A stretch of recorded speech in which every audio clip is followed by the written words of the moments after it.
Welcome to the Another Adult podcast. I'm Howard Cam, and today we're unpacking three disasters waiting to happen. A 20-year-old thinking marriage is a personality trait, a friend with a drug problem begging for 2 grand, and a high school senior with ADHD and dyslexia doing more adulting than most adults. This one's about bad timing, emotional manipulation, and a teenager who actually just wants to learn instead of making excuses. Here we go.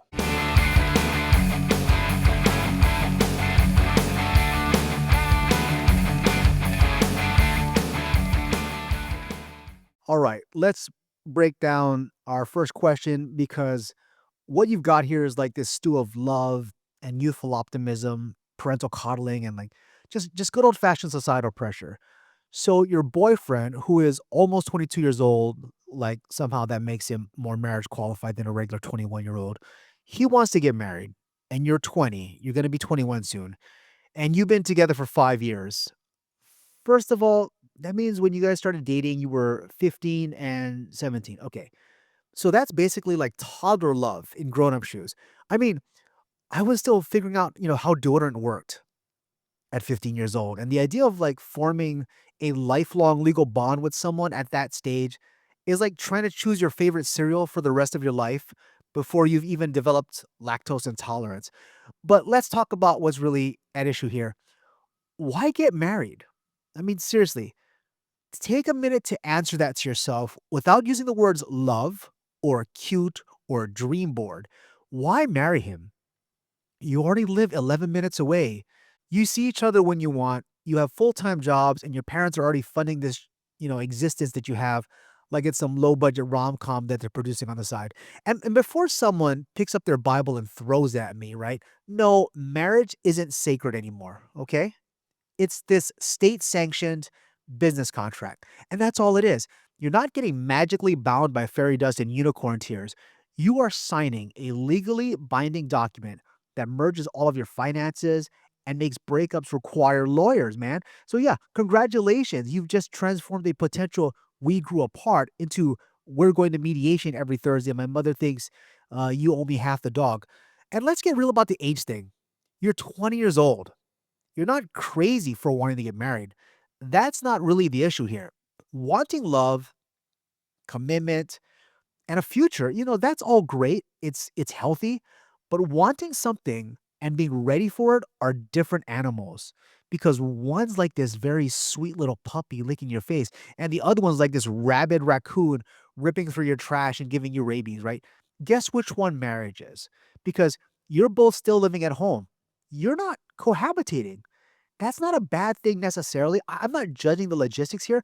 I'm judging the experience deficit, right? Living with someone day in and day out is how you really learn if you can survive marriage. It's one thing to just hold hands at the restaurant and talk about dream vacations, but it's another thing to see how someone reacts when like the sink is clogged or if they're out of clean underwear or if the Wi-Fi is down all before you've even had your coffee. Because dating is the highlight reel, and marriage is the director's cut, if you want to think about it like that, with extended scenes and no filters and lots of filler content that doesn't make sense and surprise plot twists.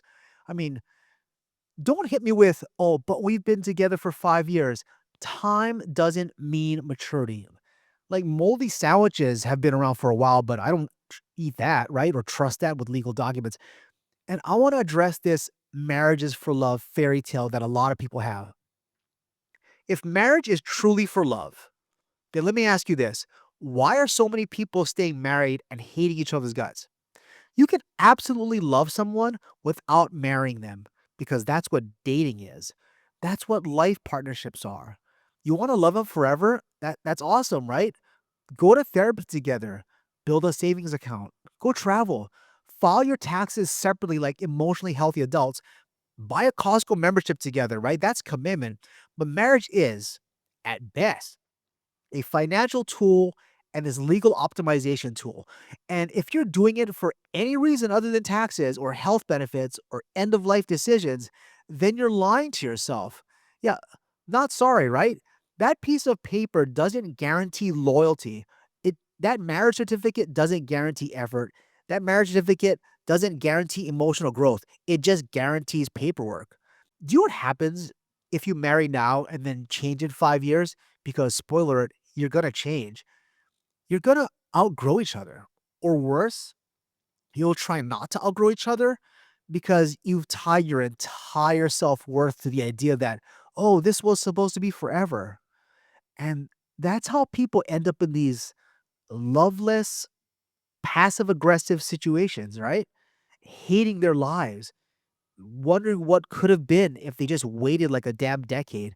Because both of you have jobs, as you stated in your question, right? That's great. That's great. You're financially stable for now, but neither of you have faced any joint financial crisis.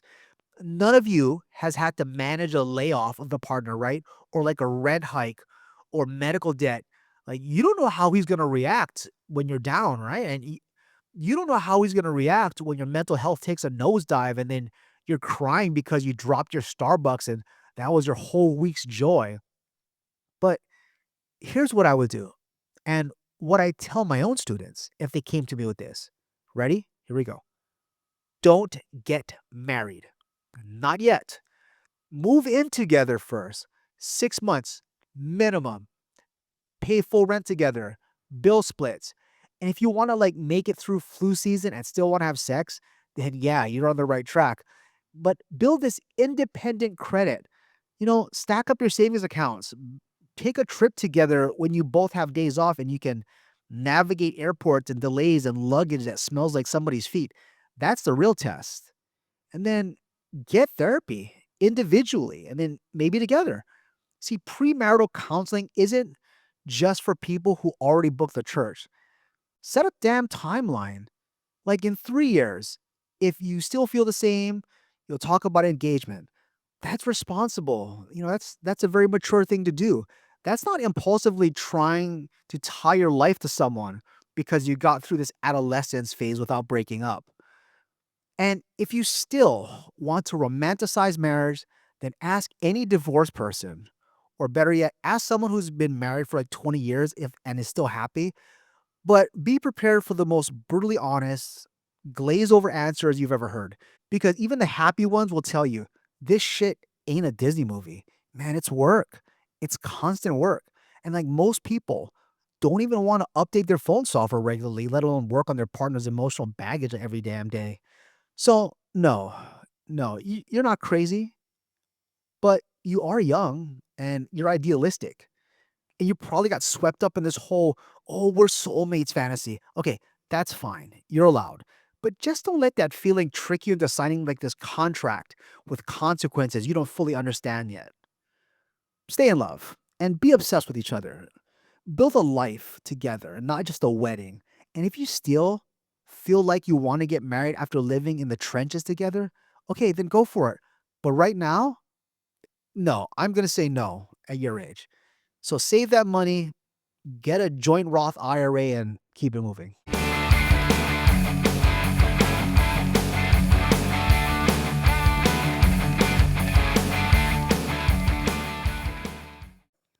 Okay, our next question is a close friend with a drug problem just asked me for 2 grand to avoid serious trouble, and I don't know what to do.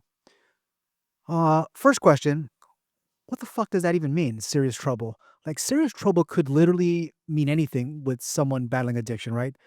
Do they owe their drug dealer? Are they getting evicted? Is it a DUI fine? They get caught boosting copper from a light pole?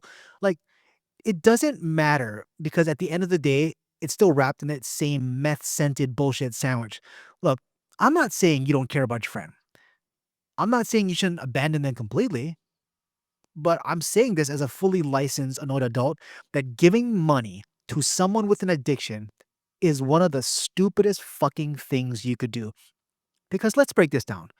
Teacher style. Let's do it in 3 parts, right? Go grab a pen and write it on the whiteboard. Okay, part 1.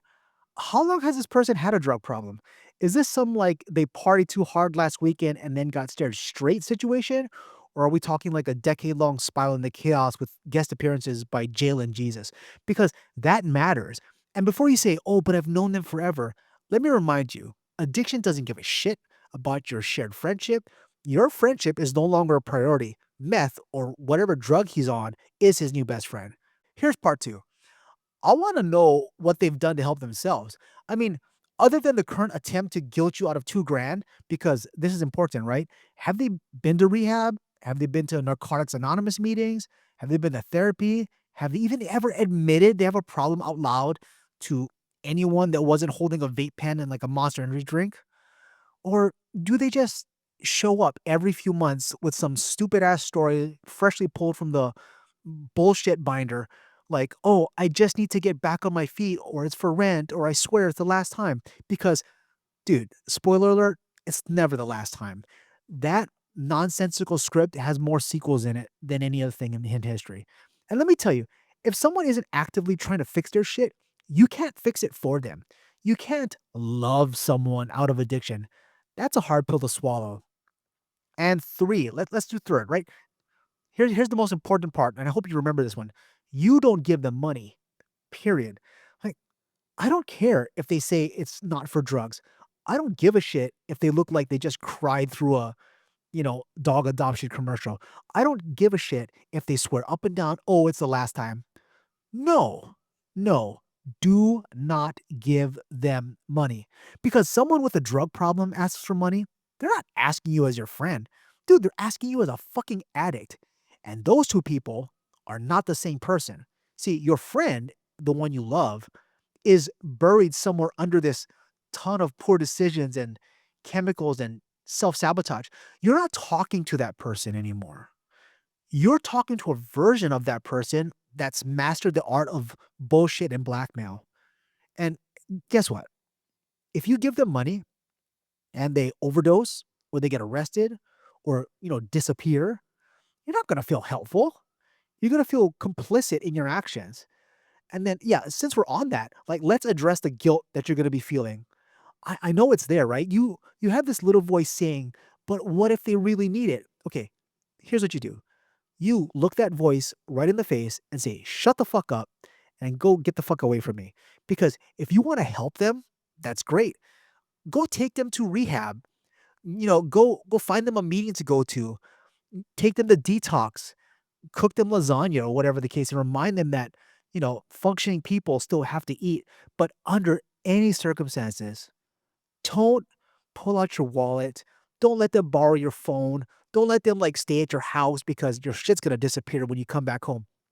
And if they blow up at you because you won't give them money or anything, dude, that's not your fault. That's their addiction throwing a temper tantrum. That's your brain throwing plates at the wall because it can't get its fix. You are not the bad guy for saying no. You're the grown up, the responsible one, the adult in the room. And even if it fucking sucks. Also, real talk. Do you even have like $2,000 to give? I mean, who the hell has $2,000 just sitting around doing nothing that you can just freely spend? Are you are you independently wealthy? I doubt it. No. See, you got bills to pay. You got groceries to buy. You got to do car repairs and pay for gas and things that happen. See, money that you think is going to help this person is not extra. That money is your buffer. It's your emergency fund. It's your mental health breakdown money because you got to take care of yourself. Don't drain your bank account to save someone. Okay? And in the end, this is about boundaries, not just for you, right? But for them. Because addiction loves it when people around it are too scared or too nice or too guilt ridden to set boundaries. See, that's how addiction survives. It leeches off your empathy, it manipulates your kindness, and it weaponizes the love that you have. And well, you're allowed to say shit like, yeah, I love you, man, but I'm not doing this shit. You're allowed to say, I want you to get better, but this isn't how it happens. You're allowed to protect your damn peace. Because let's face it, right? If someone really wants to change, they will. And if they don't, then no amount of cash or comfort or coddling is going to make any of that happen. So go keep your money, grow a backbone, keep your boundaries. And if anyone tells you that you're being cold hearted, just tell them that you're being an adult. And then you can just tell them to fuck off.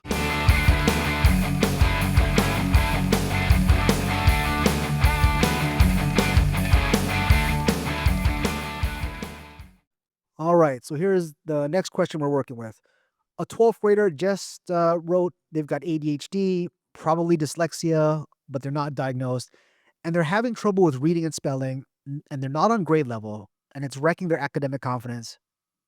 This person says there's no support system at home. Their mom dropped out in the seventh grade and the mom can't read or write. And this person is not looking for sympathy or a pity party. They're just asking for direction, like website or books or videos and resources.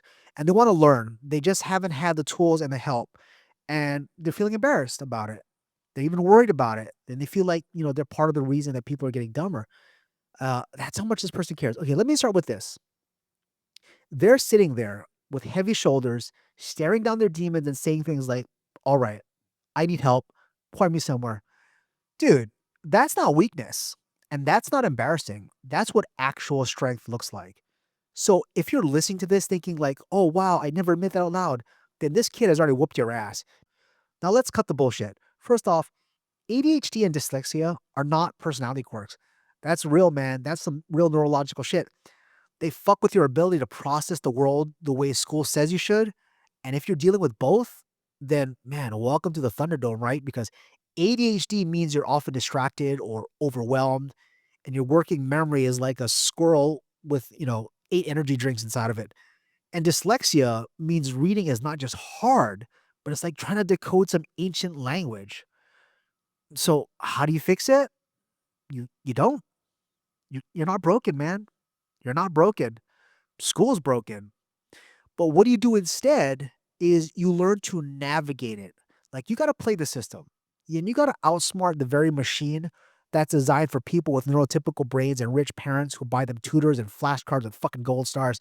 You work with your brain, not against it. Use technology and you advocate for yourself and you stop pretending like you're lazy or dumb because you're neither of those things, right? So let's get to work. First, stop and get tested. Like officially tested. Don't half-ass this. Don't TikTok, diagnose yourself.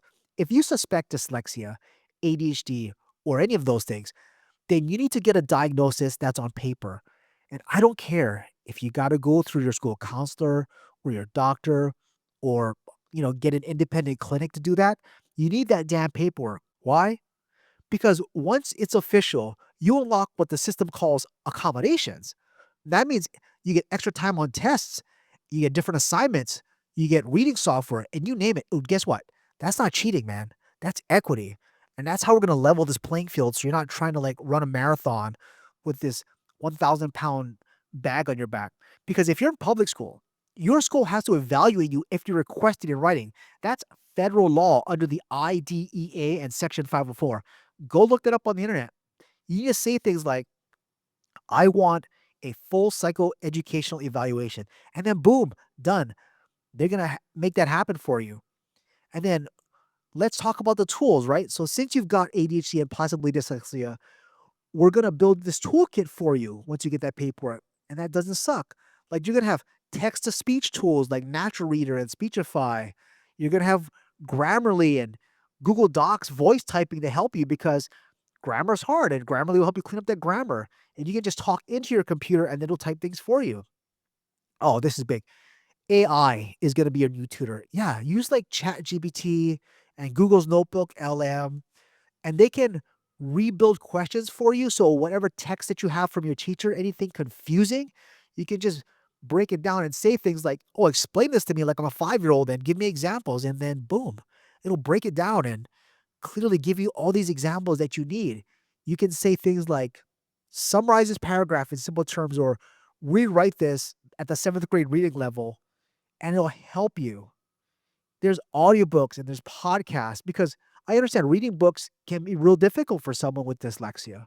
So there's podcasts, and if you have a library card, you can get an app called Libby, and it's a free app where you can borrow audiobooks from your library. Start with that. And when you borrow books to read, don't start with like the most complicated shit like War and Peace or some crazy thing. Start with something simple that you love, like I don't know, zombies or gangsters or space combat stuff. Just kind of get your brain into this thought process of understanding the story, and that's going to really help build your reading confidence over time. And then on YouTube, they have things like Crash Course, they have Khan Academy, vocabulary. There's websites out there like Newsela, so Newsela. So Newsella helps you to read news articles and current events because it has levels that you can choose from to dial down or dial up the complexity. So that'll help you out too, all right? And I want to pause for a second and I want to address what you said earlier about not wanting to be part of the reason that people are getting dumber. Okay, listen to me, please. People who contribute to society falling apart, they're not out there begging for book recommendations and they're worried about spelling. They're out there saying stupid shit like, oh, I don't read, like it's some weird flex, and they're binge watching conspiracy videos and quoting TikTok therapists while they never even opened a fucking book. That's the enemy. You're not that person and you're not the enemy. You're someone who wants to grow. And dude, that is everything. That is the difference between a life where you barely survive and one where you actually get to live and thrive. So, last thing. Stop apologizing. So in your sentences that you wrote, you said the word sorry like 3 times. Stop.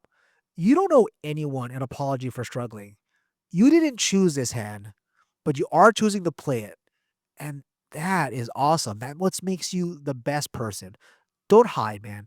Don't shrink away. Stand up for yourself. Ask the questions. Use tools. And then just let the world deal with the fact that you're coming for it anyway, right? So you're in the 12th grade now, right? And that means you're about to be a legit adult. And here's some real adult advice. You're not behind. You're exactly where you need to be to learn. You know what you need to learn next. And the only people who stay stuck are the ones who pretend that they've got it all figured out.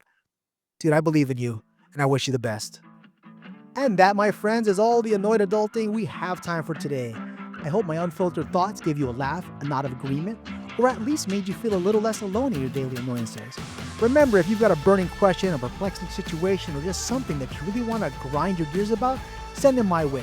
You can find details on how to submit your questions in the show notes. And don't forget, you can find the Annoyed Adult Podcast on Spotify, Apple Podcasts, or wherever you get your podcasts. Till next time, stay annoyed, stay awesome, and I'll see you later. Aloha.